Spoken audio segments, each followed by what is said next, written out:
Hello and welcome to another episode of the Farr Show, where I am Damien Farr, and, well, new season.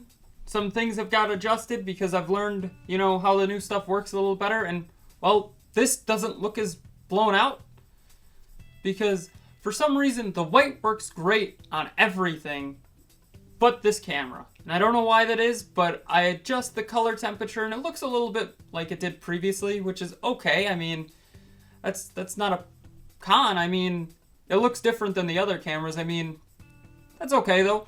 Well, we're talking about my dream camera. So last week, Friday, we talked about, what are my cameras that I've used. So this week we're talking about my dream camera and what I would do for a dream camera. So we're going to start right away with audio interface.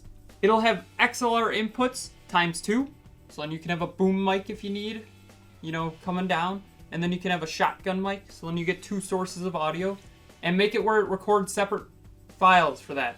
2 separate WAV files, preferably. And then also a 1.4-inch adapter just for like the headphones. So that's the output. There's an XLR output, one of those, and then a 4-inch adapter, or 1/4-inch adapter in there. So you can plug headphones in. So if you need to listen to it on the fly, you can do it.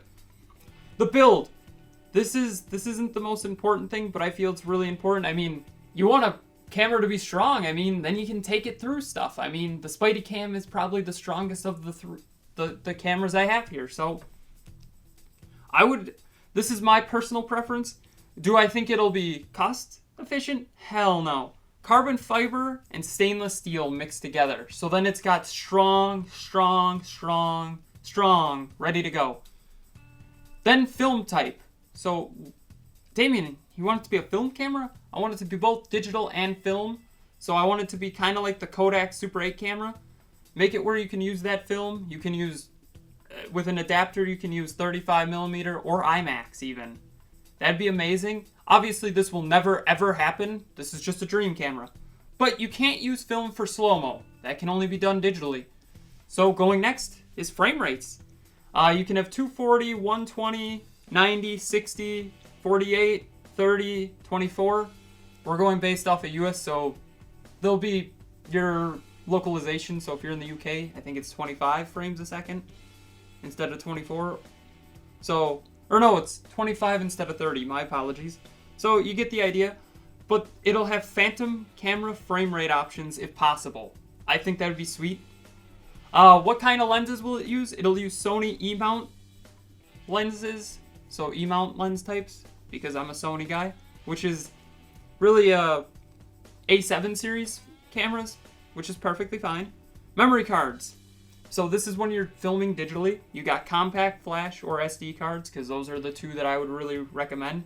Is it modular? Yes. You can take off the interface, you can take off the screen, you can take off anything you want and change and build it up how you want. That really works with the film aspect. Resolutions, 8K, 4K, 1080p, 720p, pretty much anything in between there that's kind of normal. But I felt those were the big ones to point out. The screen, it'll start with a 4-inch OLED touch 1080p screen. And you can rotate it 360 degrees, meaning that way. So it can rotate to where you can see it, and then back to where it was.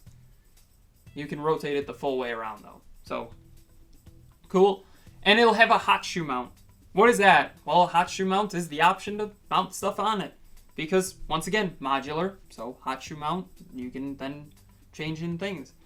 I feel overall, this kind of combines the Kodak cameras, or that Kodak Super 8 camera, the Red camera, and the Sony cameras all into one grand device that I really want, to be honest. So, what is your dream camera? Tell me in the comments below. What do you think of the improvements, once again, to this set? Also, because we never talked about it, producer Jake is going to be right here. There's going to be a list created by me, because I'm that guy. Produced by me and Jake. Or Jake and I, excuse me, written by Jake and I. Even though he doesn't write every episode, he's going to start getting credit.